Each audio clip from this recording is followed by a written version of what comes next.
What up, sixth graders? Another video the same day.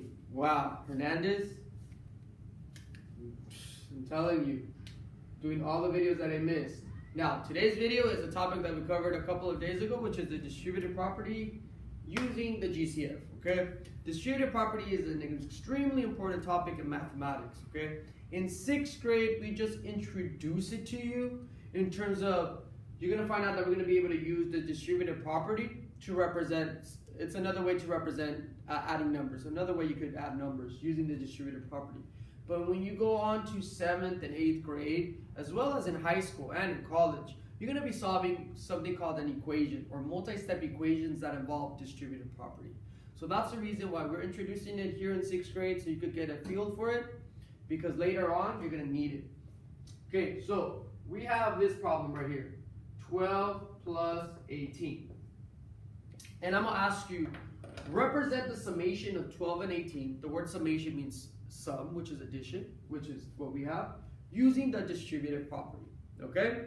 So we're gonna be able to use this property in order to represent this sum in a different way. Clearly, a lot of you guys are like, duh, the answer is 30. You are correct. But now we're gonna represent the summation using the distributive property. Every time they tell you to use the distributive property, we're thinking about GCF. Okay, so when we're thinking about GCF, let's do the ladder method. So we have 12 and 18. Okay, what number goes into 12 and 18? I don't know my times table, so I'm gonna use 2. 12 divided by 2 is 6. 18 divided by 2 is 9. I could pull out another number or factor out another number, which is 3. 6 divided by 3 is 2. 9 divided by 3 is 3. And there you go. You know that your GCF is the multiplication of, or the product of those two numbers. Well, 2 times 3 is 6. So we're going to put the GCF right here, 6. Distributive property, we have some parentheses going on, okay? And the numbers that go inside this parentheses is going to be these numbers right here. So we're just going to transfer these numbers there. So we have 2 and 3. And what operation are we talking about? Plus.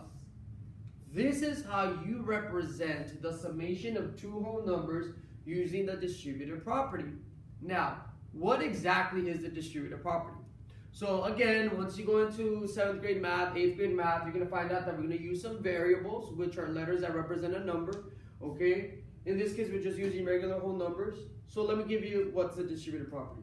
The distributive property says, get the number that's in the outside of the parentheses, which in this case is the greatest common factor, and multiply it to everybody inside the parentheses. Okay, so let's do that. 6 times 2 will give me 12. 6 times 3 will give me 18. And look at that, we get the same thing. Again, the distributive property helps us simplify a given expression or solve a given equation. Okay, so by doing this, I just checked that the answer is correct because this and this are equal. There's another way you could check your answer. The other way is this. Okay, so I have this one, 2 plus 3. So what I could do is this. 2 plus 3 is 5. Parentheses means multiplication.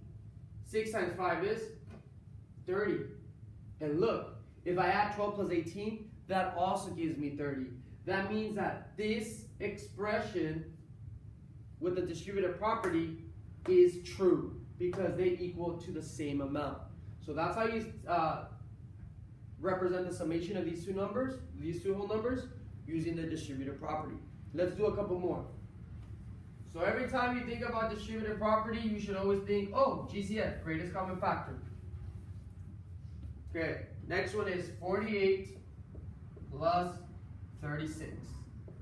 Represent that sum using the distributive property. Okay, distributive property, that means greatest common factor. So let me do greatest common factor here. What number goes into 48 and 36? 4. 48 divided by 4 is 12. 36 divided by 4 is 9. I can pull out or factor out a 3 again. Well, this is the first time factoring out of 3. 12 divided by 3 is 4. 9 divided by 3 is 3. You know that your greatest common factor is only these numbers right here. So 4 times 3 is 12. So that goes outside the parentheses. And these numbers right here go inside the parentheses. 4 and 3, and we're adding. And there you go. That's how you represent this sum using the distributive property. But let's check. Okay. The first way you can check is by actually applying the distributive property. Actually grabbing the number on the outside, which is our GCF, or greatest common factor, and multiplying to the two numbers inside the parentheses. 12 times 4 gives me 48. A lot of math teachers like doing this, putting like arrows to show that you're multiplying. 12 times 3 is 36. And look at that. I got the same thing. The other way you could check is by actually adding what's inside the parentheses. 4 plus 3 is 7. And then 12 times 7 is 84.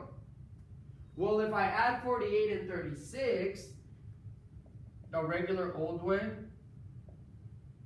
I also get 84, which means that this, oh, I covered the 1 and 2. This is a proper way of representing this sum using the distributive property. Pretty easy. I'm telling you, the upside down cake method helps you solve anything. And then in the other video, I'm going to teach you LCM, or least common multiple, which means you multiply these 4 numbers together. Okay, but that's on the other video, which will also be uploaded today. Okay, let's do more, so you guys can get the hang of this. Let's do 64 plus 28. Okay, the directions say represent this summation using the distributive property. Okay, distributive property means greatest common factor. So I have to find out the greatest common factor between 64 and 28. Oh, great. Those are big numbers. But they're even, so I'm going to choose 2. Okay, 64 divided by 2 is 32. 28 divided by 2 is 14. These big numbers. Okay, they're even, so I'm going to do another 2. 32 divided by 6, 16. 14 divided by 2 is 7. Oh, that looks like an ugly 7. Sorry, not 7. Okay, so remember, these two numbers right here on the side represents your GCF. You multiply them together, 4. The GCF is 4, okay? And now, you know that these numbers go inside the parentheses. 16 plus 7. And there you go. That's how you represent the summation using distributive property. But you know me, let's check. There's 2 ways of checking. Actually applying the distributive property. 4 times 16 will give you 64. 4 times 7 will give you 28. It matches. Or you could do the other way of checking. 16 plus 7, going too fast. 16 plus 7, okay. 16 plus 7 will give me 23. Okay, there's that one. Then 4 times 23, okay. 12, 8, 92. This gives me 92. Well, let me just check by the regular addition. 64, 28, 12, 7, 8, 9. Perfect. They match. So this is how you represent, again, the summation of 2 numbers. You could use 3 numbers if you want. Okay, it still works. Let's do 3 numbers. You could also use 3 numbers, 4 numbers. As long as they have a GCF greater than 1, then you could do this. Use the distributive property. Let's do this one. Okay, so you have 3 numbers of addition, okay, that are adding. Let's factor out a 12. 12 divided by 12 is 1. 24 divided by 12 is 2.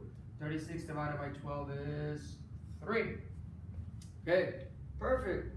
So this one is a number that goes outside my parentheses, and all of these numbers here go inside. So 1 plus 2 plus 3. That's how you represent this summation of three whole numbers using the distributive property.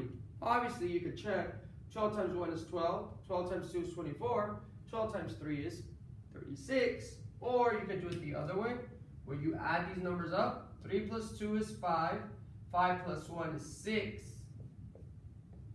and then 12 times 6 is 72. And if you add these three numbers from the beginning, you will also get 72.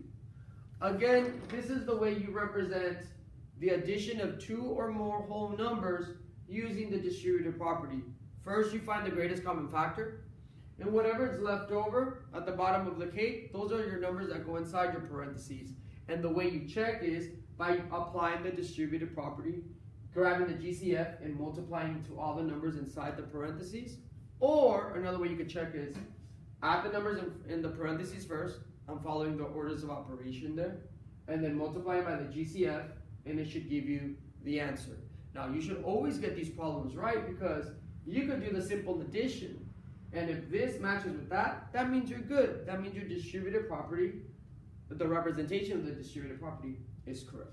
And that's it for today's video.